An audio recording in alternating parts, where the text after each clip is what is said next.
Beyond ideas of wrongdoing and right doing, there is a field. I'll meet you there. When the soul lies down in that grass, the world is too full to talk about. Ideas, language, even the phrase each other doesn't make sense. Hi everyone, I am very excited to introduce Michael to you. I know Michael through Douglas from the Old Timer episode. That was about 2 or 3 episodes ago. Michael lives in America, but is a frequent visitor to our shores, and it is always a pleasure to see him here. I am very happy that he agreed to talk to us at Meet Me in the Field. I found the part of his story that I know incredibly inspiring, and I trust that you will too. And I'm also excited to hear part of the journey that I don't know. This podcast is supported by the first layer, the 12-step workbook on working through the 12 steps in any addiction in 21 sessions. There is also a 24-day step coaching and counseling program available based on the first layer. For more information in this regard, go to www.freddy.org.za and click through from the notices at the right of the homepage. Sit back and enjoy. Michael, good afternoon. Welcome to Meet Me in the Field. Well, good afternoon to you too. Thank you very much for coming through and come and talk to us. I'm very surprised and very fortunate to have you in the green chair. You are on holiday in South Africa. I am indeed, yes. And you're a regular South Africa visitor. I am too. Okay. Yeah. And you are from America. Yes, I am from America. A real live American. Born and bred. Born and bred. Okay. Where in America are you from? Well, I was born in a suburb of Boston in New England. Okay. I spent the first 16 years of my life there. But I've lived all over America, from Hawaii to California, San Francisco, Los Angeles. I currently have a place in Miami, and I also live in Minneapolis, Minnesota. So you're from Miami, Florida? I think of myself as a Floridian. I do. Okay. Yeah. I said to my husband this morning, where is Florida? He said, well, there's one in Miami, and I don't know where there's another one. So I thought, I don't think you're from Miami. So you're from Miami. Yeah, cool. well, Florida is a state, and in that state is Miami, almost at the bottom of the state, in the southernmost part. Surfer paradise. You know, it was, as I was growing up, it certainly was, and then it became very densely populated, and it became a tourist attraction for people from all over the world, and it's changed the culture. So things are less than paradise there now. Oh, no. Yeah. I still have this ideal surface paradise type of thing in my head for Miami, Florida. Yeah. There are moments that are still available there. Okay. And maybe it has more to do with my aging process than it does Miami. I'm not certain. Okay. So you grew up in America, and did you grow up religiously, spiritually? Neither of my parents forced any kind of religious anything on me. Okay. I was brought up in a Jewish tradition, and I was required to go to Hebrew school from the time I was 8 years old. And the deal was that as soon as I reached my 13th birthday and had my bar mitzvah, I could do whatever I wanted. Okay. So I spent 5 years learning Hebrew. And some of the things that came along with the Bible. And so that was sort of my background on all of it. Okay. And what happened when you had your bar mitzvah? Well, right after my bar mitzvah, I was free.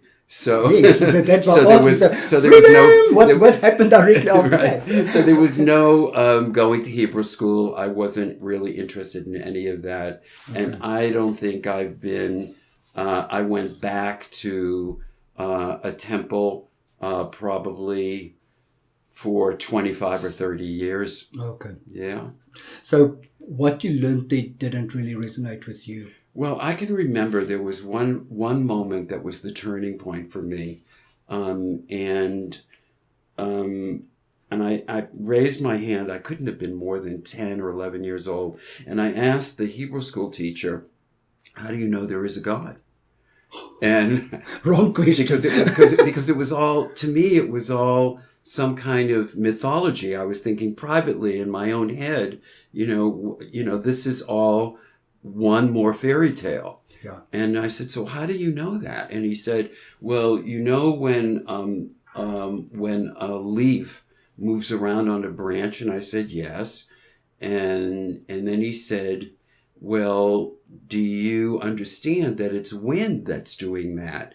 And I said, well, yes, because I can feel the wind. And he said, well, that's like God, is that you can see what God does, but you may not be able to see God.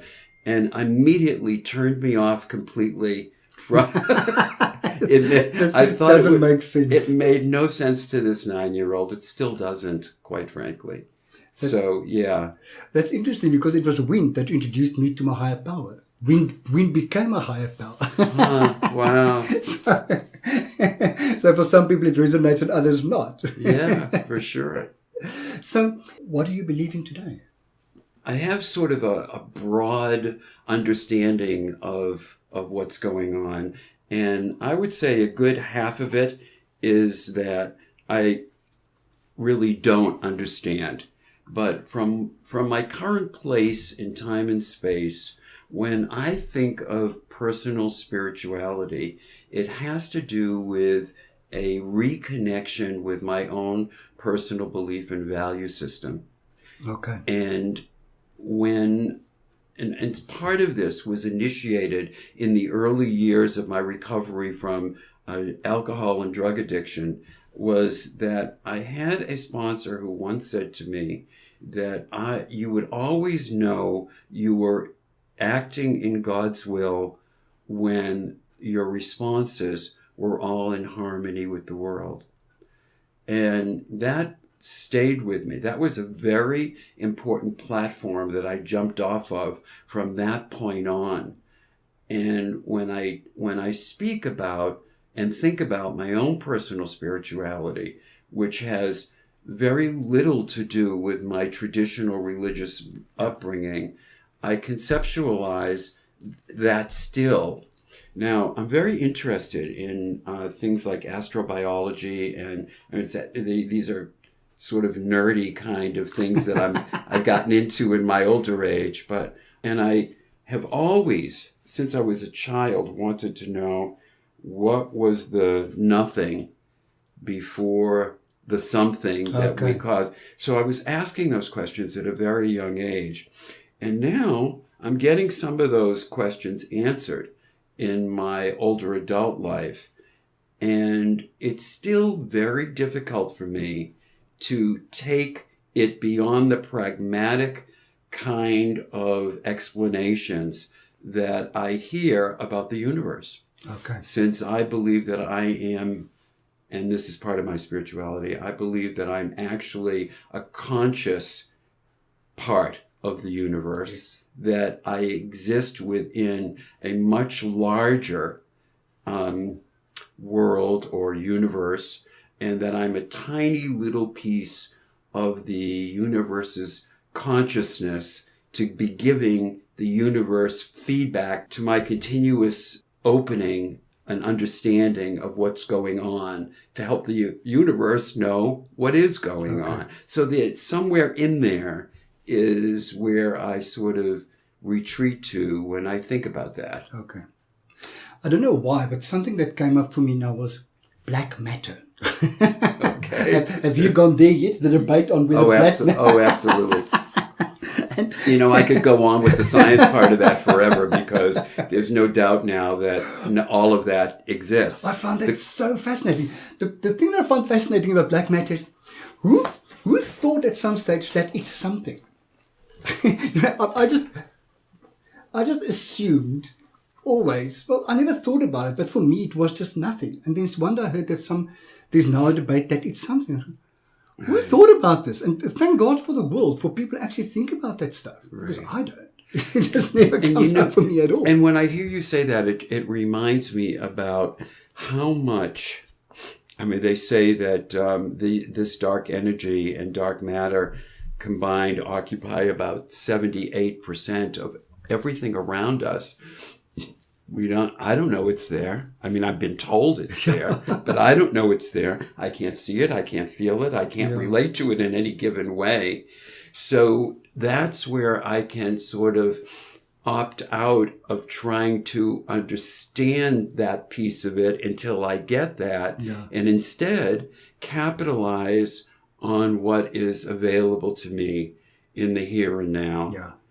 And when for instance, I'm on vacation here in South Africa, I'm very fortunate to be right on the rocks overlooking False Bay. And I am transfixed I'll go 30, 40 minutes at a time just staring out the window at the ocean, watching the waves moving and being totally connected to the universe as it is in that moment, as I perceive it, which brings me to a peacefulness that is the very definition of what my sponsor told me was being in harmony in the universe. So when I talk about spirituality, it is those moments when I'm most connected with the universe as it's presenting to me through my very sort of minimal version of what I see, what I hear, given the other 76%, that I become that part of it, and I sort of go into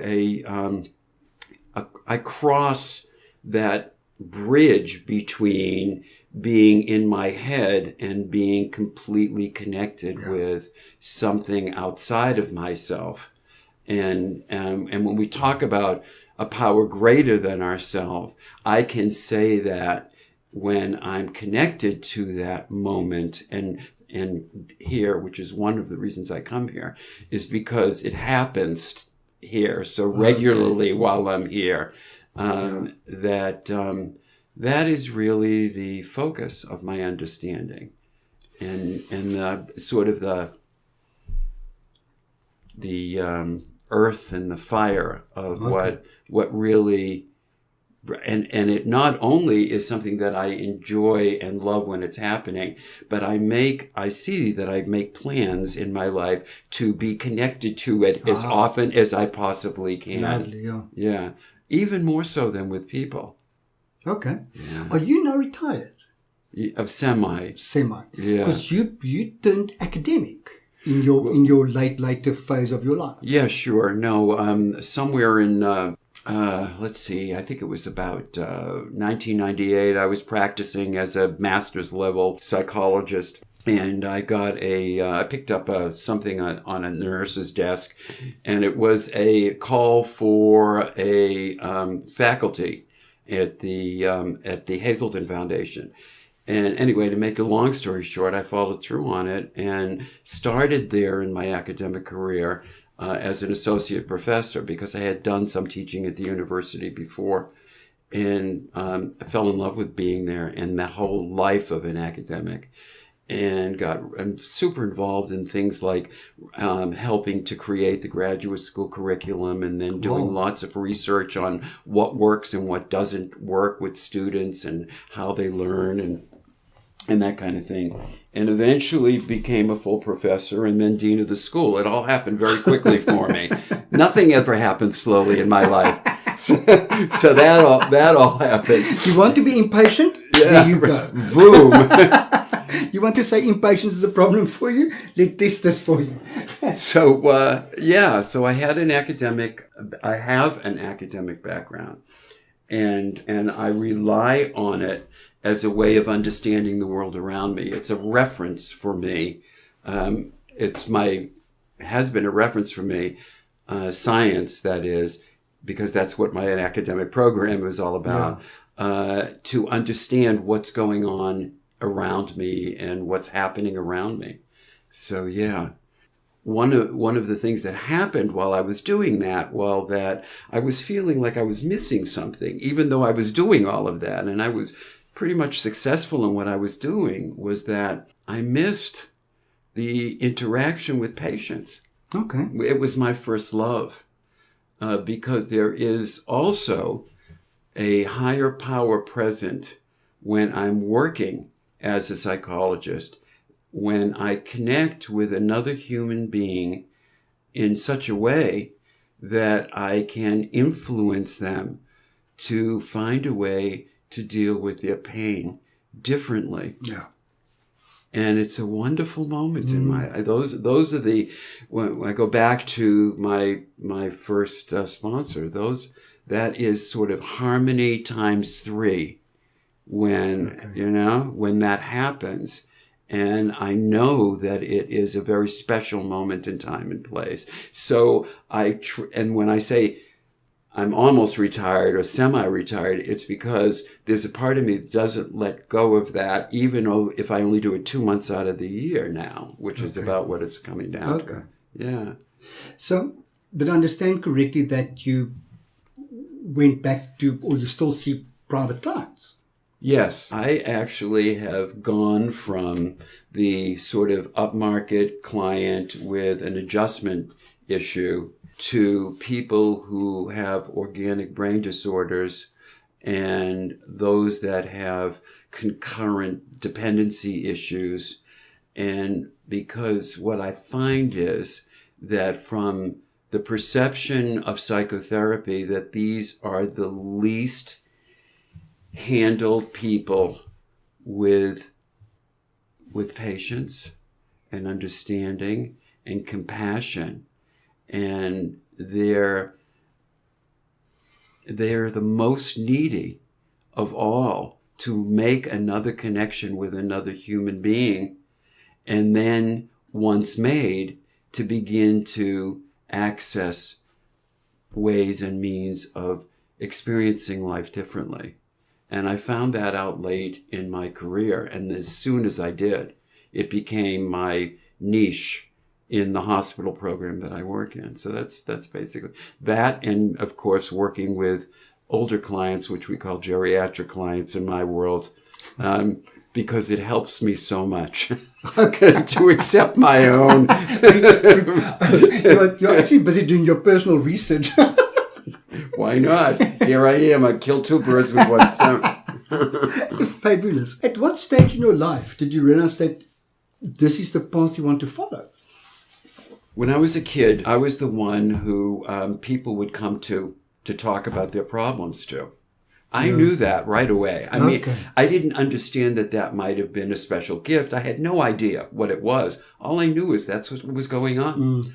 I had an interest, not just an ability, but an interest in listening to other people's issues. So I knew that right away. When I first started college in the early years, while I was still using all sorts of chemicals, I was in a program called special education for gifted and being taught to be a teacher in gifted programs. And what I found was that I really did enjoy it, but I was far too into drugs to really get past that. I had no idea that there was even a specialty in something in mental health that I would have been interested in even more than that. So that came much later. And I think some of the things that helped me realize that were things like LSD and marijuana and all those things that happen when you're doing that are positive, which open up places in my heart. And by the way, I'm not saying people should run out and start using LSD or marijuana. I'm not saying that. I'm saying what happened for me was that at that time in the 60s, that I was doing that. And when I was doing that, it really opened up a different segment of my mind before it became a calamity, is what happened. And so I pulled that forward when I made the decision to live a drug-free life. And when, during the course of becoming drug-free, I discovered the world of psychotherapy, and it all sort of came home to roost for me at that point. Puzzle pieces fell into place. Once you were cleaned, you could actually organize them the way they were supposed to organize. And then I was doing it, and I had another woman in my life. The women in my life have been turning points for me. Almost all my turning points happened around a woman. And I'm gay. Mother Earth? Something like that. So the end of that story was that she said to me, you will, with your intellect, she said, and which startled me in a good way, but I was disbelieving in another sense. was that she said to me, you will never be satisfied doing this unless you go all the way with your education. And I'll never forget it, because that was the motivation I had to finish one program, go to the next one, and I didn't stop until I got, the final phase of my, and it was this woman who gave, and the one who started me in school, which I wasn't even thinking of doing. I was busy doing some other things, said, Michael, you're smart. You should go back to school. Little things, those were turning points in my life, those little off the chart thing. And it hit me like an electric buzzer both times. And I did it. Here I am. Oh, fantastic. Yeah. And you worked extensively in the addiction field at some stage. Mm-hmm. I started there because that's where I was when I started. Yeah. My whole life was all about addiction. And what I understood was that as I went through was that there were a lot of people with addiction who didn't just have addiction. And so my focus then became on mental health. And then I went from, I sort of divorced my lover of addiction and went on to my next lover, which was mental health, because there was so much more of it. And there was so many other things to do with it. So what I did was finally decided to be I'd take a specialty in both issues. Okay. And most often when I would see people later on in my life, I would say a good 50-60% of the time, they either had one or the other or both. Okay. And so my education served me really well in that way. So the classic coexisting condition type. Yeah. That's basically what I see. Diagnosis. And I rarely see the people with, for instance, with just schizophrenia. I almost always, I would say 80% of the time when I'm seeing a person with schizophrenia, I'm also seeing addiction. Okay. And so we're doing that simultaneously. Okay. Yeah. Now, during your acid marijuana days, yes, you didn't meet God? Well, I thought I did. It was a false God? And it was LSD, and it was, I'll never forget it. It was in the old Ostley. As a matter of fact, Ostley was actually distributing his own liquid acid in Greenwich Village when I was living there in 1961. And it came in a little vial, and it was a clear white liquid. I think I had a couple of them. And I looked out and I saw all of what was around me sort of falling on the wayside, and what was left was the image of God. And I will tell you that I believed that that was true. Now, as a scientist now, when I look back on it, maybe not. Maybe not. I actually understand what the interaction of the lysergic acid was on the parts of my brain that allowed that vision to happen and give me the meaning that I got from it. So it's, it's that. I have this, I'm not sure it's not really a conflict, but it's an ongoing experience where I understand at some level that there is something ongoing more than I can possibly conceptualize. But yet, in order to find comfort in the here and now, I lean on my scientific background to understand it. So I don't exclude any possibility. I'm a pragmatic guy. I deal with what's in front of me and understand what's in front of me. I have never found labels for any of it. Not really. I don't. But it doesn't mean I'm not there. It just means that 76% of it, I know it's there. I got that it's there. Yeah. We're pretty cool about knowing that it's there.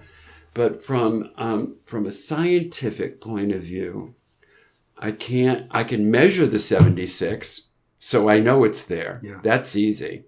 But most of the my cohorts in my field believe that it's much more likely that we're really living in a digital composition of this thing that's being, and then again, even that would be being something who was doing that digital composition. Yeah. In other words, we live in a program. So I know. So, and there's, and what's interesting about that is that there is actually more measurable evidence to support that than there is in a deity within the context of the current understanding of religion in general. So it's fascinating, and I don't say no to any of it. Yeah. And I do say yes to most of it. Cool. So we, no, you tell me. What do you? well, I see open-mindedness, which is never a bad thing the way I look at life. But so what I'm hearing is that, okay, let me figure this out in my own head. Take your time. It takes a lot of my time. It might as well take some of your time. I have this spot when I sit on my counseling chair that I focus on there. When my clients think I disappear. Just give me a second. I understand. I need to figure this out first. And I kind of carry on. And then once I've got it figured out, to put it in words is the more difficult thing from what I think I understand. So what I think I understand from you is that the picture that I have in my head is that a lot of academically qualified people can use science against a sense of spirit, if I can call it that way. But you incorporating it. Well, I think that there is a potential grandiosity of dismissing the unknown. Cool. Yeah. Because by virtue of it being unknown, it is. Well, when I'm talking science, I'm talking measurable, observable. And science also includes the unknown. Yeah. But because the details of that is unknown by science or anybody else for that reason at that point, there really is nothing more to say about it. Yeah. And, there is something that comes out of the recovery literature that I love so much because it's so true, and it's more will be revealed. Whatever's coming's coming. We'll see what us not knowing about it is not going to change it to start with. But the issue is that whatever comes out of the future is no different for me than whatever happened in the past. It's not, none of that is in the present for me. Okay. And so I deal with what I've got now. And I like to think, like you said, that I'm open-minded and willing to take in things that become real for me. Right now, what's real for me and from science is that if you look at a scale on evidence versus non-evidence, what you get is a lot of evidence that there's nothing at this point. But that doesn't mean that there isn't something that's going to flip that all out when one day we get to know about it. Did your studies in any way influence your recovery negatively? No. So not at all. At no stage you stood back and said, kind of, these are conflicting in a way. I'm going to want to explain that to you because it's sometimes in my mind I disallow myself my personal truth in a recovery setting because there's a part of me that wants to be accepted and will know that there are at least a portion of the people around me that will reject that out of hand. Yeah. And then there are other times when I'm feeling confident and comfortable and I'm not doing that in my head and I can just say it like it is. And what I'm seeing is that as I get older and, there's much less time that I'm going to be spending on the planet than I had when I first came into the recovery process, that being able to speak my truth without any anticipation of rejection or even acceptance has become a way of my looking at it and experiencing it. Okay. So I do. And I'm not out there pounding the sidewalk for anybody to believe what I believe. As a matter of fact, it was the essence of the pull into recovery where, as you understand it, That saved my life. I'm with you. So, I got permission. Yeah. We all get permission. Yes. Do it your way. Yeah. And so, I've been doing it as I'm experiencing it, what I find out about it, what works and what seemingly works and what seemingly doesn't work. And I use the word seemingly because more will be revealed. Lovely. Now, you were, not recently, but not too long ago, diagnosed with cancer. That's true. Is that a spiritual speed bump? Well, exactly the opposite, actually. Okay. After the period of fear, and the... Did you go through the 5 phases of Kubler-Ross? Could you tick them off? I'm through one, right? Actually, the shock of the diagnosis, for anybody listening to this would understand. That's why I bring it up, because I think this is the stuff that I want to know. Spun out, gone, did only heard the first sentence, you have leukemia. And the rest of it, I didn't even hear any of the rest of it. So what happened after that was I spent about 5 days alone at home, because I'm the kind of guy that when I'm sick or injured or whatever, I sort of retreat into my cave, lick my wounds until I'm better, and then come back out to the, I don't make it a public event. Like a hurt animal. You just Exactly. Okay. That's the metaphor I think about when I think about it. And while I was in the cave, I was bouncing around from place to place, rolling with the intensity of the emotion. That was my first place, wherever Kubler would put that one in. And I was doing that and going back and forth, and the ups and downs and the steep hills up, and then the hope, and then the It's going to be okay. Oh my God, I'm going to die. It's going to be okay. And it took about 5.5 days before that phase of it was complete. And then I do what I normally do, is I look at it as something that I need to walk through, and I need to find out how to do it. Okay. Because I had no experience with it other than being there for other people who are going through it. So the next was about 4 months worth of trying to figure it all out. And then there were all sorts of details that come along with medicine and I had to figure all that out too. And then there was finances, and I had to deal with that too. And when all of those things were in place at that point, and I got the right physician. I went through several before I got the one that meted my needs for communication, which was number one, and not only expertise, but communication. And I was able to sit back and say, oh my God, what the guy was trying to tell me at that first session with him when he told me I had cancer was I was one of the lucky ones.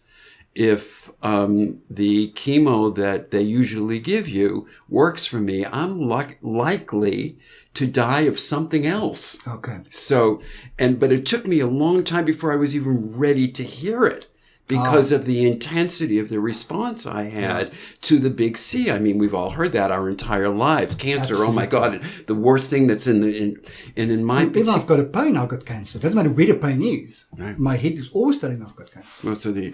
So the end of that story was that, I think of it in terms of keeping up with what I need to do in order to maintain this issue that I'm going to die of something else. Yeah. So I'm very, it's one of my chores that I do every day. It's like, washing my face is taking care of that and making sure that I have the right medicine on that day and whatever it is.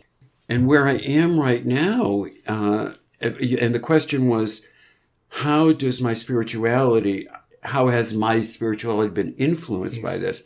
the end of that is that now that I have myself back again, one of the things that I realize is that I don't want to waste any time that I have left, period. And that means dropping a lot of the of my boundaries that I had put together during my working intensity and my schooling and my whatever it is. And so I find myself reconstructing boundaries rapidly to suit this sort of change of time left on the planet, to make sure that it's all worthwhile now, that I'm doing something that keeps me in that harmony that I talked about. Yeah. And much of that has to do with being around people that I love, around places that I love, doing things that I love, and loving all of it as best as I possibly can. And you know what? That's exactly what's going on around me. You know, now that I've made that shift into that mindset, what I'm getting, this morning I got this fabulous Brazilian poem sent to me on WhatsApp from a friend about the blessings of living to my age and what and this is the kind of stuff that happens pretty regularly in my life now, because I set my sights to those things. Yeah. And one of the things that I'm capitalizing on now in a slightly different way, to finish answering your question, is that I understand that I am personally responsible for enjoying the rest of my life. I get that. It's a huge responsibility. Oh, and I'm very busy taking... And you know what it turns out to be? It's very difficult for me to think of romance, because the romance is with myself right now, and doing things for myself in ways, and allowing myself the pleasures of life completely as they show up. Yeah. Is a full-time job. Well, Oscar Wilde said to love yourself as the beginning of a lifelong romance. So it's about bloody time, isn't it? Well, it took me a while. But here I am with it. And what I also find as a result of that is that I have become more welcome to more people in my life than I ever expected. Okay. In places and ways that I never even thought of. So that's how it's affected my spirituality. In what way did the diagnosis... Oh my God. Kom die Afrikaans baie sterk deur. Every now and then the boer really comes through strong. And I find it often with an awe. Like an O becomes an awe. In what way did the diagnosis set you free from fear? Oh, if I can do this, I can do anything. I mean, this capitalized on the set was set for this when I got free of drugs. Okay. If I could do this, I can do anything. And I took I can do this and I can do anything to, well, this is the final, what's the word in Star Trek that they use? This is the frontier. This is the final, I'm in the final frontier. Cancer, it doesn't that's what you think. Right, well, for now. For now, yeah. Right now, this is the final frontier. We never know what the next thing is. Yeah, remember, I don't know the 76. I'm just knowing for now that this is the final frontier. And that in that sense, I already know I can do it because I've done it. Mm. And it's in my life now as part of my life. And there is an enormous sense of personal power that I didn't have my whole life. I mean, it was there and it showed itself periodically, but it's pretty much there all the time these days. I know. And it's a wonderful thing. And when I speak to other people who are there. And we share that. And there's a different state, there's different genders, there's different intellects, there's different cultures. Everybody comes to this. What I'm talking about is that there, whatever I want to do, I can do whatever I want to do. It's absolutely amazing, actually. That's wonderful. Yeah. Talk about wanna do. Is there anything in your life you wished you never did? I've heard this question posed to so many people in my life, and I've asked myself that question, and I really do believe this. It's almost it almost sounds petty, but I really believe this, that every one of those things that happened in my life, good, bad, or indifferent, including the one that I have had resentments for, or that I wish I had done differently at some period in my life, I understand that for me, it was like building a Lego tower. If I missed one block of that Lego tower, whatever it was, good, bad, or ugly, I wouldn't be sitting here today telling you what it is to be today. And so while, would I have liked to have been born Prince of England? Maybe. I don't even know if that's true, actually. I wouldn't mind being Meghan at this stage. Well, My friend Harry's so cute. He is. I think he's hot too, by the way. I hope you're listening. Harry, if you're listening, you have a following. Yeah, you definitely have a gay following. But the truth of the matter is, I wouldn't have reconstructed anything, especially the deep and painful ones that helped me to be grounded in some kind of sense of humility. Okay. Yeah.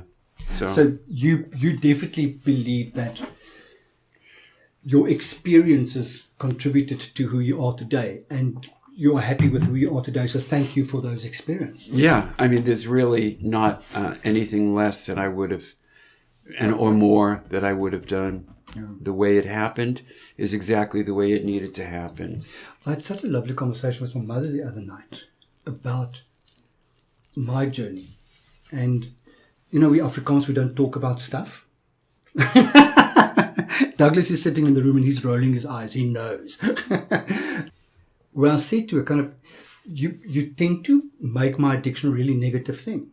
But I'm incredibly grateful for it. If I look at the gifts I got through that journey, I'm so happy to call myself an addict. Sure. It's given me so much in my life. Uh-huh. And she was are you serious? I said, yes, I am. She said, I never thought about that. I said, well, do. because it's really changed so much for me. Uh-huh. What else was there? I can't think of anything else to ask you. Why okay. not? I don't know. Maybe I gave you the answer, whatever it was that you were asking. Is there anything you want us to know? That I'm enjoying doing this. And sometimes there's stuff that gets stuck in my head that only gets airtime when I'm talking about it. And I'm getting that having this time with you and answering the questions that you're asking me, clarify things in the dusty parts of my brain and helps me to go forward again and again and again. So thanks for the opportunity for this. Anybody listening, if you're an addict or you have cancer or anything, there is this ringing in my head thing that I try to tell this to patients when it's appropriate and to anyone who asks, is that it's already exactly the way it needs to be. The work is to realize and to accept that. And if there's something that you don't like or isn't working, that there is only one solution to that. And that is you. Awesome. I remembered something else I wanted to ask earlier. I really like what you just said. Thank you so much. The question I wanted to ask you earlier was, with the diagnosis, was there a need to grab science and believe that more knowledge will fix you? If you understand what Yes, what no, I'm saying. I'm with you.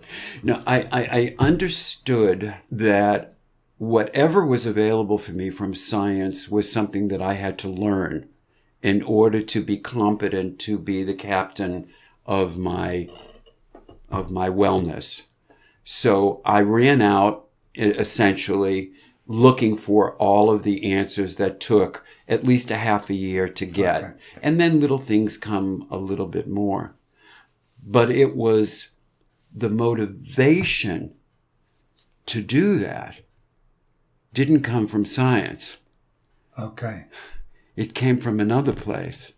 And that's the 76% place. I'm going to call this podcast a 76er, and people are going to think that you're 76 years old. How old are you? 74. Oh, close enough. Yeah. 74 plus 2. Yeah. Well, actually, I'm 73 and I'll be 74 in 2 months or 3 months. So we are in the moment. We are Right. so in the moment, but I'm 74 already.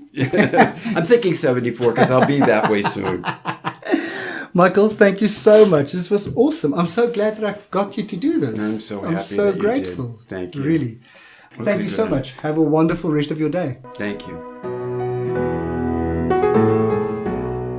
I'm happy to say that now that I know more about Michael's journey, I still feel incredibly inspired. Michael entered recovery about 31 years ago and is living proof that addiction does not have to steal our lives from us. We can address addiction and live lives beyond our wildest dreams. Michael refers to as you understand it during our chat. To contextualize that statement for the non-addicts, what he is referring to, the 12 steps of recovery fellowships refer to God and then add the line as you understand it, meaning that your God and my God may not be the same God, but that in whatever way you understand God, that is acceptable in these fellowships. I do have to again apologize for Tyson's mowing during the chat. He was in and out of the room the whole time and just refused to settle down. There was just too much energy in the room for him to miss out on. If you want to know more about what I do, please feel free to connect with me on my website, which is www.freddy.org.za, or find me on Facebook, www.facebook.com/freddy.org.za/ or on Twitter @RensburgFreddy. Remember that Freddy is always spelled with an IE at the end. I want to thank Michael for his time and for sharing his journey with Meet Me in the Field. And thank you for listening. Be safe. Bye.